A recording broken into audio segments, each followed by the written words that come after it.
To what extent did liberal ideologies from Europe shape colonial independence movements in the post-war years? Post-World War II Europe was in shambles. The results of World War II included loss of life due to starvation, disease, and battle, crippled industrial infrastructure, and destroyed cities and farmland, all of which transformed the economic and social dynamics of Europe.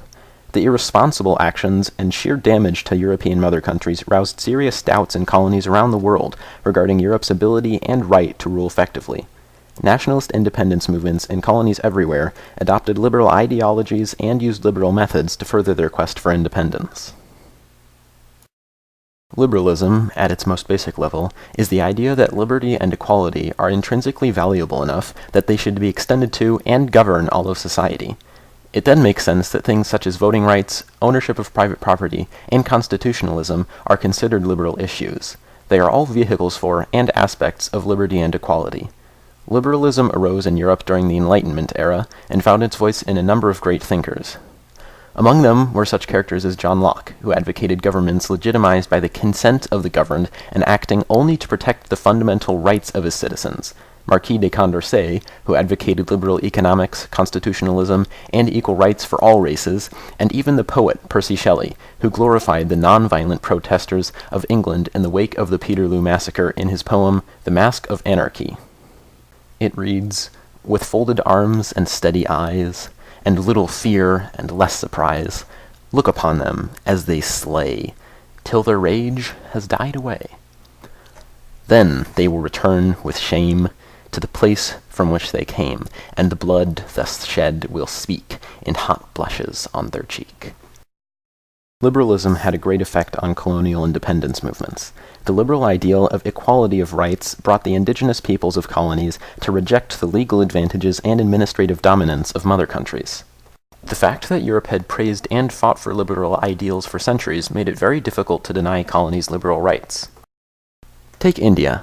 The Indian independence movement's greatest leader and icon was Mohandas Gandhi. Gandhi had studied law in Britain, where he was exposed to liberal literature, including that of Henry David Thoreau, an American from whom he learned about passive resistance. Passive resistance is an example of liberalism because it respects all humans' right to life. Passive resistance came to characterize the Indian independence movement. Gandhi himself was arrested peacefully many times. Further evidence of liberalism's influence on Gandhi can be seen in his famous Salt March, during which he illegally collected salt as a symbol of defiance to the legal British monopoly on salt and broad restriction of economic freedom for Indians. Another student of law, Bhimrao Ambedkar, learned of liberalism and became part of the new Constituents Assembly in India. The Indian Constitution, the drafting of which began in 1947, was an expression of liberalism in both the form of constitutionalism, which provides a framework for how to protect rights and which rights citizens receive, as well as the fact that it included the creation of a Committee on Fundamental Rights, which would be the government vehicle for liberal ideals and reform in the future. Now let us examine Algeria. French Algeria featured extensive advantages for French settlers. They were given a larger weight in elections, they were the only ones allowed to have administrative positions, and French-populated areas were not subject to the same military supervision as the Arab areas.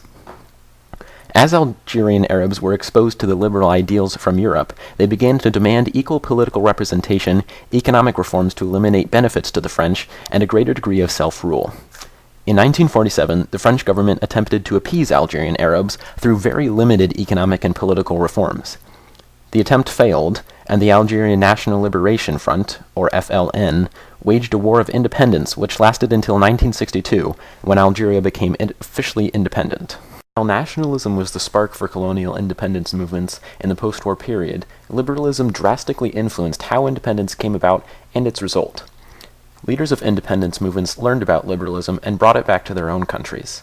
The goals of leaders and the public became freedom from legal inequity, economic inequality, and respect for their lives and property.